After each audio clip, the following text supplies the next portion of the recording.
In today's video, I'll showcase a 3D printed vase that I designed to make it look like a sort of vertical garden tower.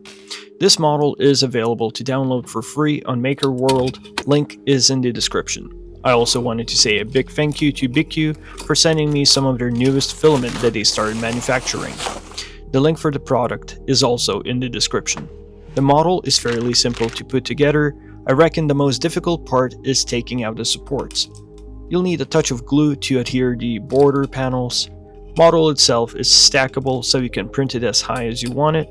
The longest part to print is the border because it's a filament painting, thus it takes a little while to print. Feel free to print the model in any color you want, but the intention for today's video was to show off the new filament that BIQU has started coming out with. Let me know down in the comments what you think of this model.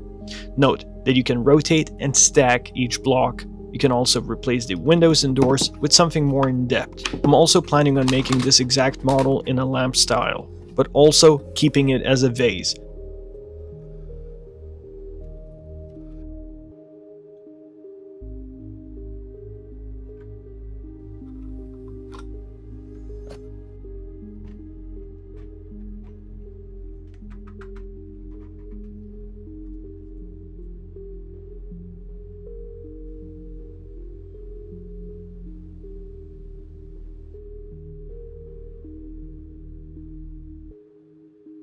I wanted to say a big thank you for watching today's video, and I'll see you all in the next one.